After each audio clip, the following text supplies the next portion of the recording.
Hello friends, welcome to PSC mania. तो आज हम 27 मई का द हिंदू एडिटोरियल डिस्कस करेंगे, लेकिन डिस्कस करने से पहले जो आज का कोटेशन है उसको आप देख लीजिए। कि जैसा कि हम जानते हैं कि माइग्रेशन से जुड़ा हुआ बहुत सारे इश्यूज अभी आए हुए हैं, तो इससे कोई भी टॉपिक ऐसे का टॉपिक आने की संभावना बढ़ जाती है।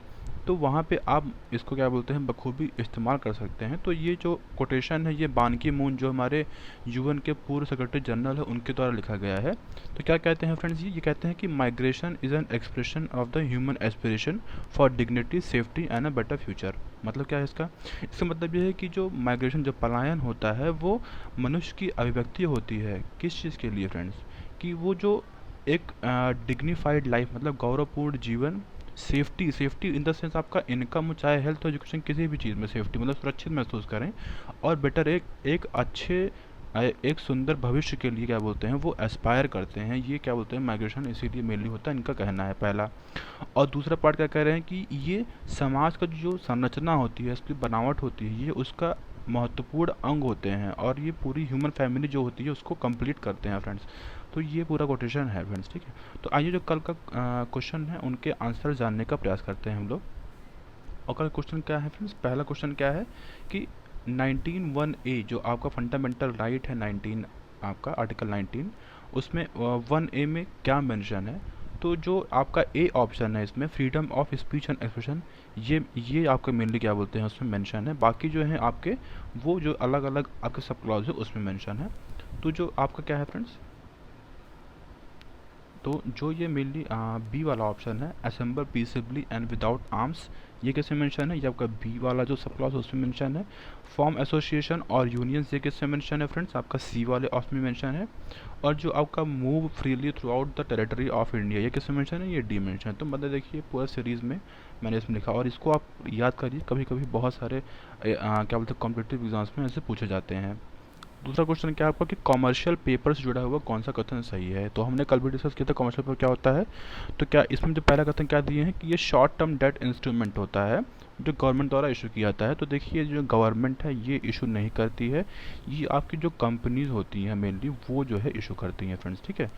कंपनी जो है मैंने आपकी क्या होते हैं इशू करती हैं। तो ये आपका जो पहला कथन है ये गलत हो गया। दूसरा कथन क्या है आपका कि ये it is not usually backed by any form of collateral. तो ये कथन बिल्कुल सही है। कोलेट्रल मतलब क्या होता है? कोई भी आपका जब जो लैंड वगैरह या प्रॉपर्टी या फिर आपकी गाड़ी वगैरह होती है, कुछ भी जो है, जब आप कोई भी लोन लेते हैं या फिर आप डेट इशू करते हैं तो उससे आपको मीन्स उसको जो है रखना पड़ता है एज अ सिक्योरिटी, ठीक है, या एज अ कोलेट्रल। तो वो आपको इसमें रखने की आवश्यकता नहीं होती है। तो ये आपका दूसरा कथन सही हो गया। तो इसे जो बी ऑप्शन है सही हो गया, बाकी ऑप्शन आपको गलत हो गया, ठीक है फ्रेंड्स। तो आइए आज का जो एडिटोरियल है उसको डिस्कस करते हैं फ्रेंड्स। तो हम आपको बता दें आज मेनली हम 3 आर्टिकल डिस्कस करेंगे जो इम्पोर्टेंट वन है हमारे एग्ज़ाम के लिए। पहला आर्टिकल क्या है? ऑयल प्राइस जुड़ा हुआ आर्टिकल है फ्रेंड्स।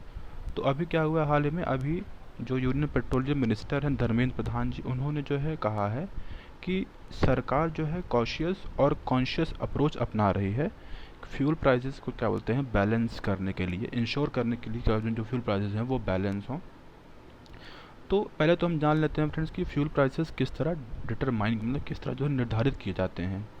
देखिए कोई भी जो कंपनी या फिर कोई या गवर्नमेंट ही जो है जब जो है पेट्रोल को जो है इंपोर्ट करती है, तो जो भी उसमें क्या बोलते हैं मेनली वो पेट्रोल या डीजल को क्या बोलते हैं इंपोर्ट नहीं करती है, वो क्रूड ऑयल को जो है इंपोर्ट करती है। और फिर उसको जो है रिफाइन करके रिफाइनरीज में उसको रिफाइन करके जो उसमें आपका पेट्रोलियम डीजल निकलता है, फिर उसको जो है आपका मीन्स मार्केट में या फिर जो है उसको एक्सपोर्ट भी करती है। हम आपको बता दें कि इंडिया जो है जितना इंपोर्ट करता है क्रूड ऑयल, उससे ज़्यादा जो है जो पेट्रोलियम प्रोडक्ट है उसके, पेट्रोलियम प्रोडक्ट मतलब बहुत सारे हो गए, पेट्रोल हो गया, डीजल हो गया, आपका जो देखिए टूटी ऑयल जो होता है वो हो गया, और बहुत सारी चीज़ जैसे आपका क्रीम हो गया, मतलब वो सारे क्या होते हैं पेट्रोलियम प्रोडक्ट से ही बनते हैं, ठीक है। तो ये इन सब का जो है जो एक्सपोर्ट होता है वो इंडिया करता है, ज़्यादा मात्रा में करता है इंपोर्ट से ज़्यादा, ठीक है। तो ये क्या बोलते हैं मेनली होता है। तो मतलब जो मान लीजिए कोई कंपनी इंपोर्ट कर रही है, पहले तो हम ये जानते हैं मान लीजिए कोई कंपनी इंपोर्ट कर रही है तो उसको जो है उसको पे करना पड़ेगा इंपोर्ट प्राइस जो जो उसका होगा, ठीक है। उससे फिर, और ये सिर्फ और सिर्फ इंपोर्ट प्राइस ही नहीं फ्रेंड्स, उसमें क्या होता है फ्रीट चार्ज भी पे करना था। फ्रीट चार्ज मतलब कि जो भी आपका क्या बोलते हैं उसको आया है वहाँ से मीन्स प्राइस ऑयल वगैरह, उसको भी जो है उसको उनको पे करना होता है पहला। फर्स्ट क्या हो गया, आपका इम्पोर्टिंग प्राइस पे करना पड़ेगा, फिर फ्रीट चार्ज पे करना पड़ेगा, फिर इंश्योरेंस, मान लीजिए कोई भी उसको ज़रूरत पड़ती है, मतलब कुछ भी मान लीजिए रास्ते में कुछ हो जाता है, कुछ भी ऐसा होता है, उसके लिए इंश्योरेंस भी उनको पे करना होता है। फिर कस्टम ड्यूटी जब यहाँ पे आती है तो उसके बाद कस्टम ड्यूटी भी उनको पे करना होता है। तो देखिए, और फिर अंत में क्या, वो जो पोर्ट चार्जेस होते हैं, पोर्ट चार्ज क्या होता है मतलब फ्रेंड्स, जैसा जैसा कि जानते हैं कि जो आपके ऑयल वगैरह आते हैं वो मेनली शिप से आते हैं, तो जिस पोर्ट पे आएंगे वो भी तो क्या बोलते हैं गवर्नमेंट का ही होता है, गवर्नमेंट द्वारा ही मैनेज किया था, तो उसमें पोर्ट चार्जेस भी जो है इसमें ऐड किया। तो इतना कुछ ऐड करने के बाद जो है ये मेनली आपको क्या बोलते हैं कॉस्ट हो गया फ्रेंड्स। तो इतना कुछ ऐड करने के बाद जो है फिर जो होती हैं आपके रिफाइनरीज कंपनी होती है मेनली, वो जो है जो आपके रिटेलर्स होते हैं वो वहाँ से फिर उसको परचेज़ करते हैं और फिर वो हम लोगों को डायरेक्टली मिलता है। तो इतना कुछ होने के बाद देखिए जो क्रूड ऑयल होता है, जो जितना जिस प्राइस में होता है फिर उतना उससे बढ़ के क्या बोलते हैं जो हमको प्राइस है वो जो है पे करना पड़ता है अंत में जाके, जो हम लोग का एक्चुअली में रिटेल प्राइस रिटेल शॉप से आप तो आपको जो पेट्रोल पंप पे आप हमको जो मिलता है, ठीक है, ये मेरे लिए क्या होते हैं प्राइस इस तरह डिटरमाइन होता है।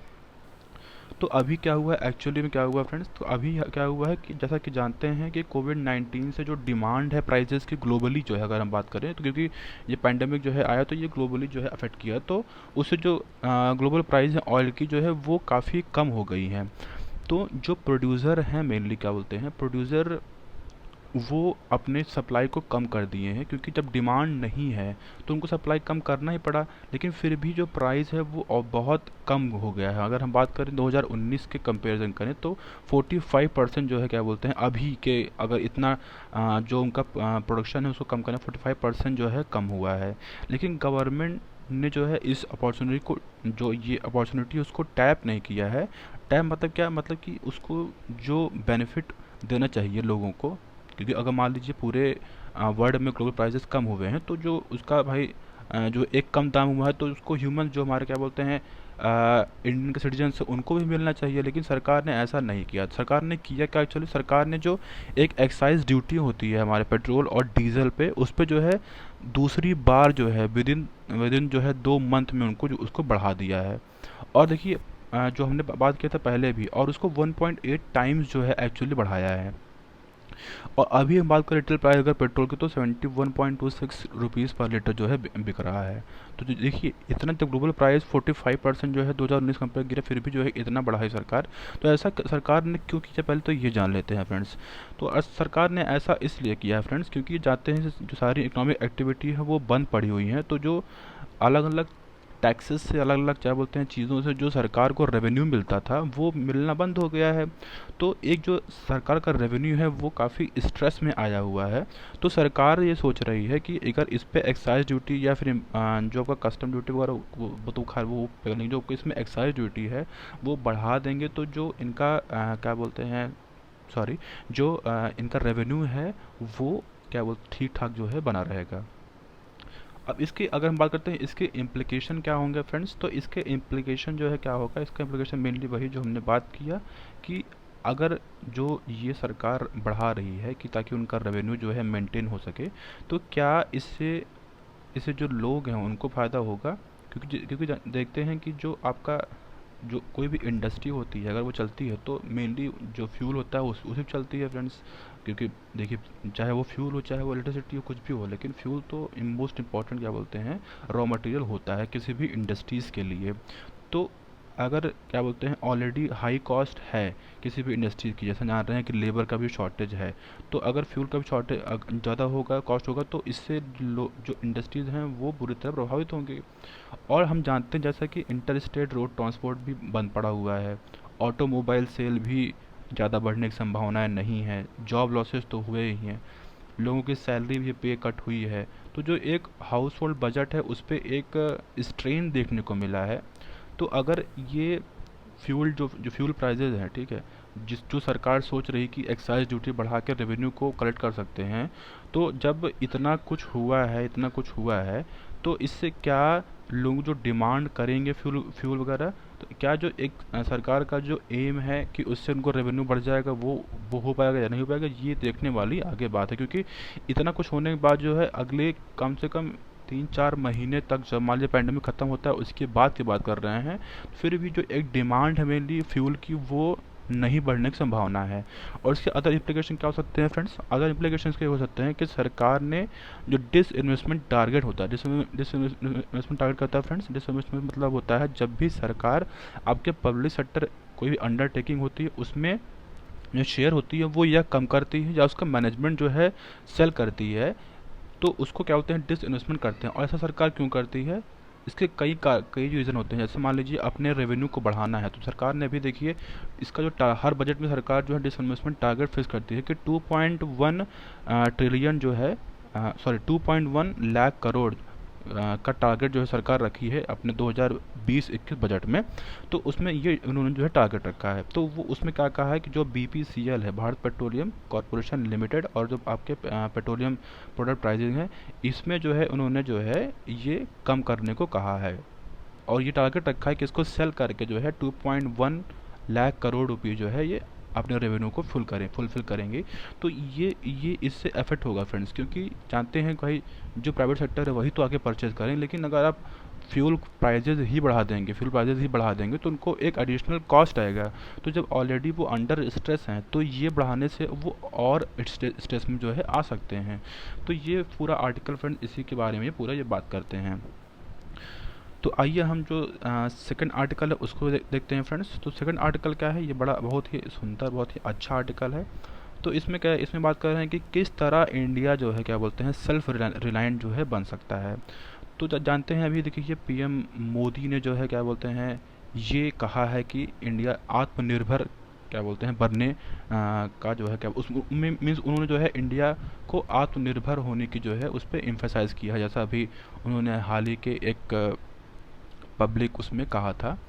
तो देखिए अगर हम बात करें सेल्फ रिलायंट आत्मनिर्भरता की बात करें, अगर सरकार किस तरह जो है इंडिपेंडेंस के बाद जो है वो की है, तो देखिए सरकार जो है या इंडियन अगर हम बात करें पार्टिकुलरली पूरे इंडिया की, तो जो है इंडिया आफ्टर इंडिपेंडेंस किस तरह जो है वो सेल्फ रिलायंट होने का जो एक कह सकते हैं कि पाथ है उसको किस तरह वो कवर किया है और कहाँ कहाँ पे वो फेल हुई है सेल्फ रिलायंट अचीव करने, क्योंकि जानते हैं अभी इंडिया आत्मनिर्भर नहीं है। बहुत सारी ऐसी चीज़ है जिसके लिए इंडिया जो है भारत के देशों बाहर के देशों पे जो है वो निर्भर करता है।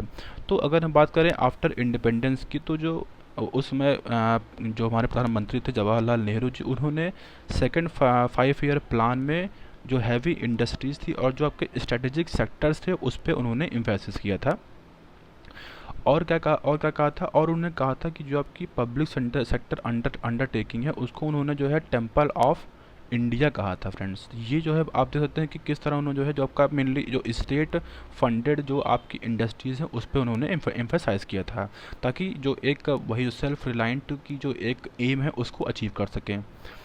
तो लेकिन फेल कहाँ हुई? क्या मतलब ये सरकार ने अचीव किया या नहीं किया? तो फेल कहाँ हुआ हुई जो है वो तो 1970 और 1980 के दशक में जो है इंडिया ने जो ये इनकी इंडस्ट्रीज थी, हैवी इंडस्ट्रीज थी, उसको उन्होंने मॉडर्नाइज नहीं किया। मतलब उसमें उन्होंने जो है जो टेक्नोलॉजिकल एक अपग्रेडेशन था उसको सरकार ने नहीं किया। तो इससे क्या हुआ? तो इससे जो है जो एक कह सकते हैं कि अगर कंपटीशन की बात करें ग्लोबली तो उससे थोड़ा सा पीछे रह गया फ्रेंड्स। और जो ये तो हुआ गवर्नमेंट की बात की है हम, कहाँ पे गवर्नमेंट फेल हुई। और जो प्राइवेट सेक्टर थे वो क्यों नहीं किए? वो फ्रेंड्स जो आपके क्या बोलते हैं स्टेट रन सेक्टर थे उसमें थे जो है उसको उन्होंने तो बैक किया, लेकिन देखिए और उन्होंने क्या बोलते हैं जब आपका बॉम्बे प्लान आया था तो उन्होंने उसमें कहा था कि अगर इकोनॉमिक डेवलपमेंट को जो है रिवाइव या फिर क्या बोलते हैं फिर से बूस्ट करना है तो जो गवर्नमेंट का इंटरवेंशन है बहुत ही महत्वपूर्ण है। और फिर उन्होंने जो है जो आपके कुछ जो आपके नॉन कोर सेक्टर्स थे मेनली, जिस क्योंकि जो जो जो कोर सेक्टर थे जो आपके स्ट्रेटेजिक सेक्टर थे उस पर गवर्नमेंट ने ऑलरेडी इन्वेस्ट कर दिया था। जो नॉन कोर सेक्टर थे उस पर वो नियर मोनोपोली जो है बना के रखे थे, लेकिन उनका कोई कंट्रीब्यूशन जो है मेनली नहीं था। और बहुत ही कम एफर्ट दिया गया कि जो आपकी इंडस्ट्रीज़ हैं उनको मॉडर्नाइज़ किया जाए और उनको जो आपके कंटेम्प्रेरी कंज्यूमर प्रोडक्ट हैं उसको भी उन्होंने जो है मॉडर्नाइज जो है नहीं किया। चौथा क्या किया सरकार ने? मीन्स चौथा कहाँ पे सरकार फेल हुई? तो सरकार इतना सब करने के बाद जो है जो मेनली जो इंडस्ट्रीज थी इंडिया की वो जो है जो उनका क्या बोलते हैं प्रोडक्टिविटी था, मतलब क्या कह सकते हैं कि जो पर लेबर जो आपकी प्रोडक्टिविटी होती है किसी भी इंडस्ट्रीज़ की वो जो है काफ़ी कम हो गई।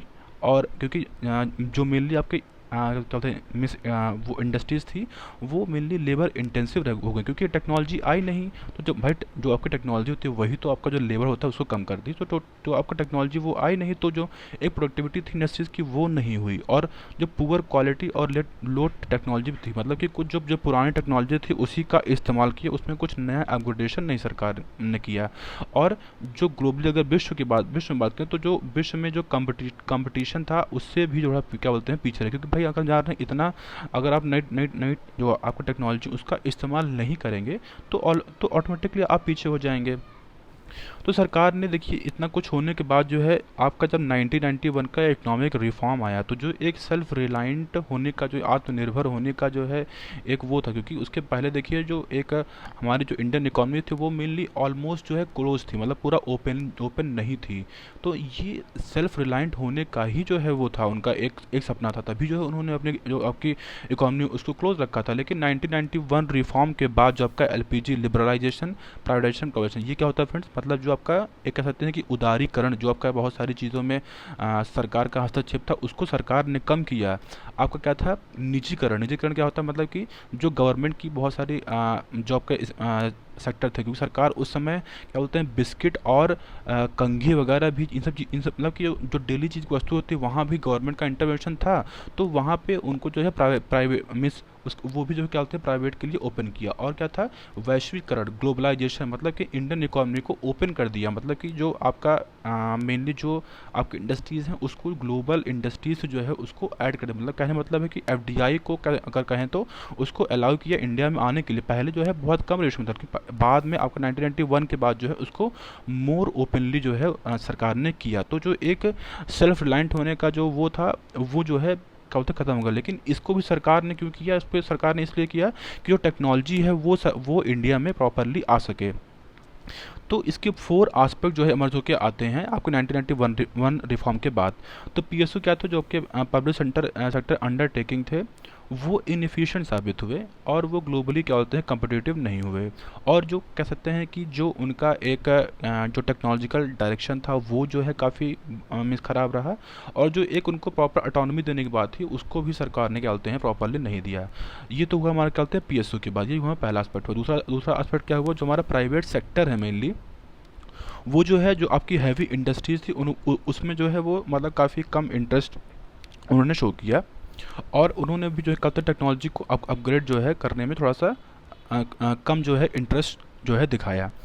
और जो मेनली जो आपके प्राइवेट इंडस्ट्रीज़ थी उन्होंने जो टेक्नोलॉजी थे मेनली और जो मेनली जो उन्होंने इंपोर्ट किया था बाहर से या फिर जो क्या बोलते हैं कोलैबोरेट किया था, वो मेनली आपकी जो कह सकते हैं मीन्स जो कम इम्पॉर्टेंट है, जैसे आपका क्या बोलते हैं आईटी सेक्टर हो गया या फिर आपका जो बायोटेक्नोलॉजी फार्मा है, वहीं पे उन्होंने क्या बोलते हैं सिर्फ वहीं पे उन्होंने उसको कोलैबोरेशन हुआ। बल्कि अगर हम बात करते हैं कि आर&डी जो हमारा रिसर्च एंड डेवलपमेंट होता है वो मेनली जो पीएसयू होती हैं उन्हीं के द्वारा कंडक्ट किया जाता है। जो आपकी प्राइवेट इंडस्ट्री होती हैं वो मेनली जो है बहुत कम ही करती हैं, जो आपके मेनली आपके हैवी इंडस्ट्रीज़ हैं या फिर जो आपके मैन्युफैक्चरिंग यूनिट है वहाँ पे अगर हम बात करते हैं। तीसरा एस्पेक्ट क्या हुआ, तीसरा एस्पेक्ट ये देखने मिला हमने बात की जैसे कि सरकार ने एफडीआई को अलाउ किया। एफडीआई मतलब क्या होता है फॉरेन डायरेक्ट इन्वेस्टमेंट।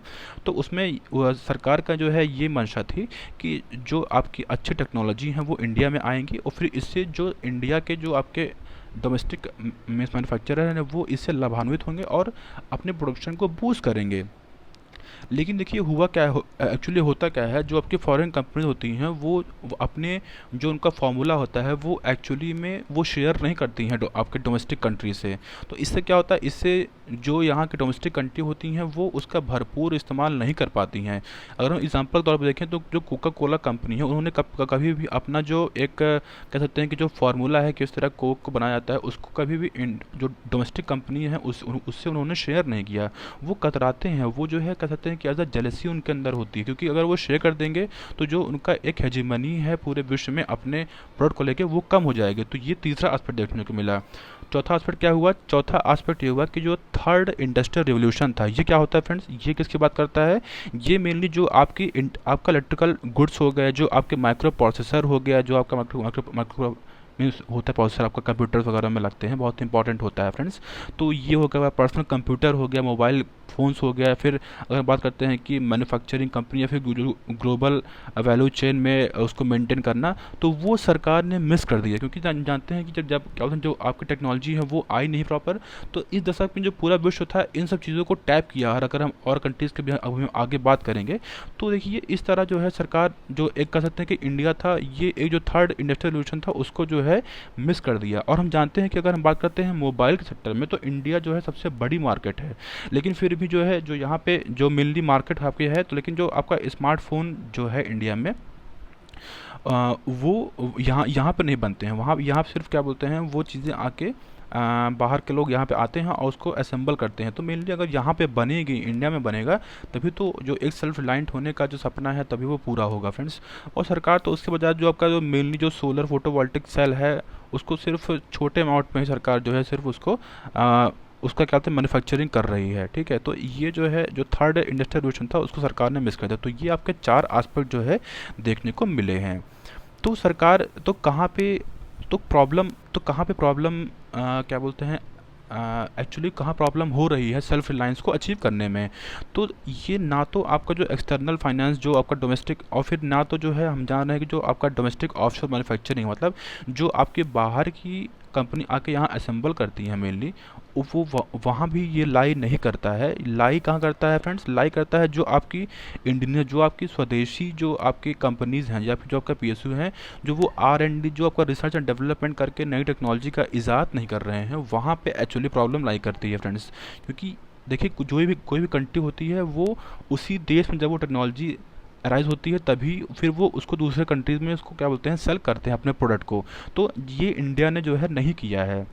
अगर हम बात करें और जो एशियन कंट्रीज़ हैं उसकी बात करें, उनका एग्जांपल लें, तो देखिए जो साउथ कोरिया हो गया जैसे, तो साउथ कोरिया देखिए अभी काफ़ी अच्छे से जो है उन्होंने जो है अपने आप को एक इस्टेब्लिश कर लिया। अगर हम बात करते हैं स्मार्टफोन की उसमें, और उनके जो प्रोडक्ट हैं, अगर हम बात करते हैं आपका जो इलेक्ट्रॉनिक गुड्स हो गया, या फिर बात करते हैं माइक्रो प्रोसेसर का, या फिर ऑटोमोबाइल्स का, या फिर हैवी मशीनरी का पर्सनल, तो इन सब चीज़ों में जो एक कह सकते हैं कि जो टेक्नोलॉजिकल लैडर था उस पर वो थोड़ा सा अपने आप को बढ़ाए हैं।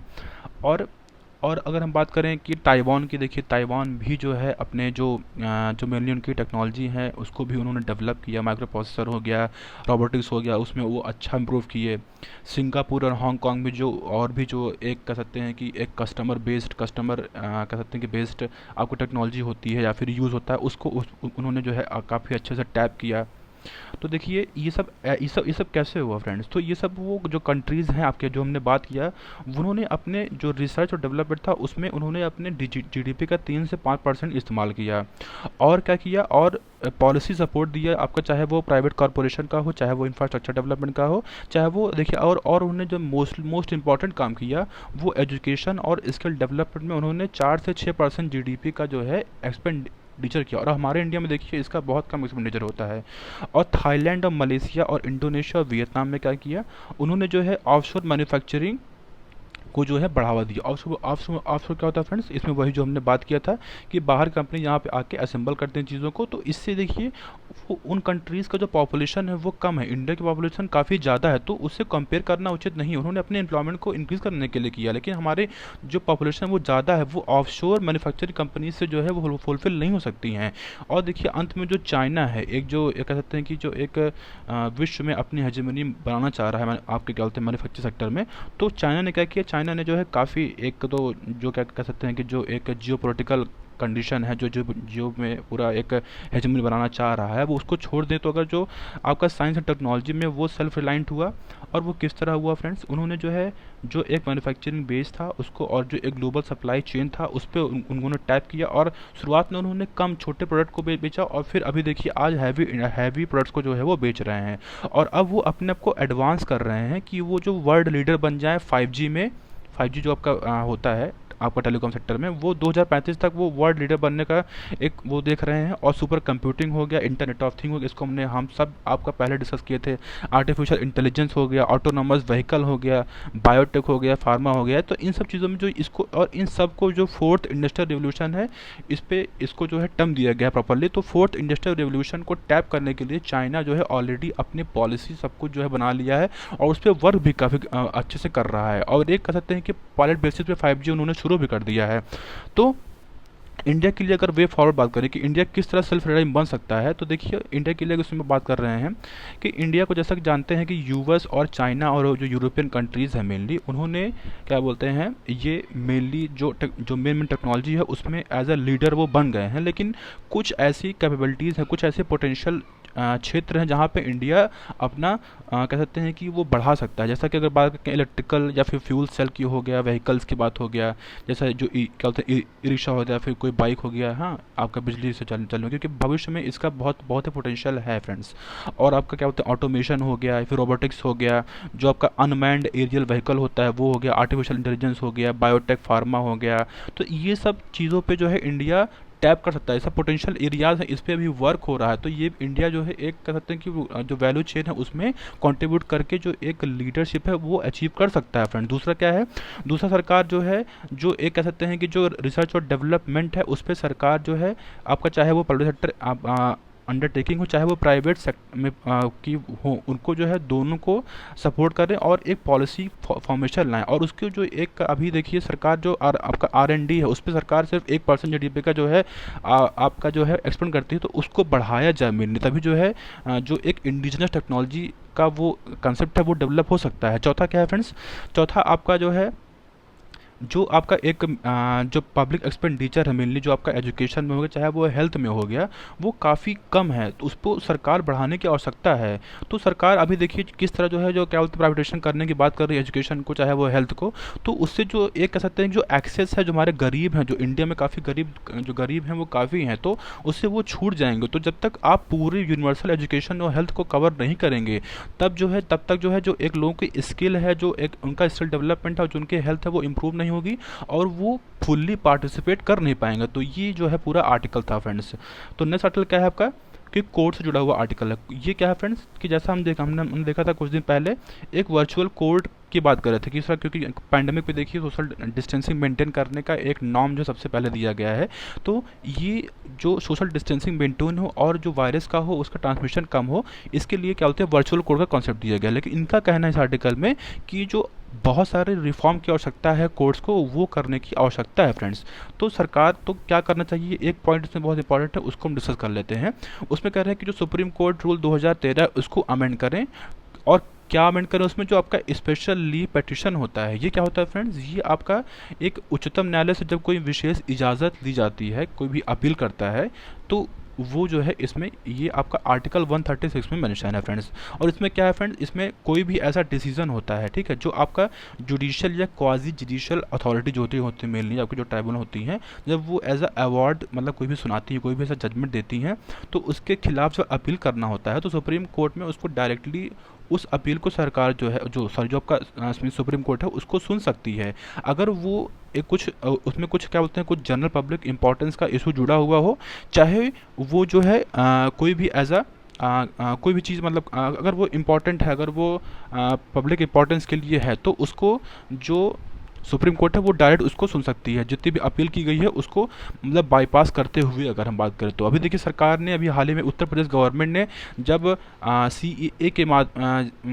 का इशू था, तब उसमें बहुत सारे लोगों की जो उन्होंने जो है वायलेंस किया था, तो उनकी होर्डिंग्स को लगा दिए थे रोड के किनारे। तो उससे जो वो होर्डिंग थी, तो इलाहाबाद हाई कोर्ट ने उसको हटाने की बात की थी, लेकिन फिर यूपी गवर्नमेंट ने एक ऑर्डिनेंस पास किया था, फिर उसको जो है फिर और सुप्रीम कोर्ट में जो है स्पेशल लीव पटिशन के ही द्वारा जो है उसको जो है सुनने को कहा था सुप्रीम कोर्ट को, और ताकि जो है जो हाई कोर्ट की जजमेंट था उसको क्वैश कर सके।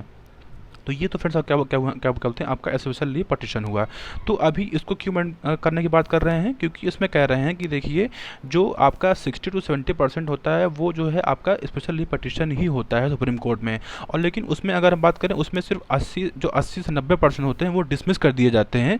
तो मतलब क्या, मतलब जो आपका जो 10 से 20% है वही सिर्फ क्या बोलते हैं उसमें इंपॉर्टेंट आपका स्पेशल लीव पटिशन होता है। तो इससे जो वर्ड कोर्ट का समय है वो काफ़ी ज़्यादा होता है। तो सोल्यूशन क्या है, इसका क्या करना चाहिए फ्रेंड्स, तो इसमें कह रहे हैं कि जो आपकी ओरल हियरिंग होती है उसको ख़त्म करना चाहिए। और अगर जो ओरल हियरिंग हो भी रही है तो उसको कोर्ट के द्वारा पहले डिसाइड करना चाहिए, और वो उसके लिए एक प्रॉपरली चैम्बर जो है बनाना चाहिए। और उस चैम्बर में जो आपके जुडिशियल रिसर्च असिस्टेंट हैं उनको, एक क्वालिफाइड जो होते हैं उनको जो है उसमें उसमें अपॉइंट करें, और फिर वो डिसाइड करें कि कौन से जो है आपके जो स्पेशल लीव पटिशन हैं उसको मतलब उसको जो है इंटरटेन किया जाए और किसको जो है हटाया जाए। तो ये आपका कह सकते हैं कि पहला सोल्यूशन बता रहे हैं। दूसरा सोल्यूशन क्या बता रहे हैं कि जैसे कोई भी अगर आपका जो स्पेशली पटिशन है अगर वो कोई भी क्वेश्चन ऑफ लॉ का रेज नहीं करता है, या फिर कोई भी ऐसा उसको ऐसा सिर्फ छोटे मोटे चीज़ों को, इश्यूज़ को जब रेज कर देते हैं तो उसको डिसमिस करें, और उस पर कुछ एज अ कॉस्ट ऐसा उस पर प्राइस लगाएं, ताकि ऐसे कोई भी जो आपके फ्रिवलस आपके एसएलपी होते हैं, जो आपका स्पेशल पटिशन होता है वो भविष्य में ना आए, और सिर्फ मेरे टूरिस्ट जो अच्छे आपके एसएलपी हैं वही भविष्य में आ सकें। तो ये तो हुए फ्रेंड्स आपका आज का आर्टिकल।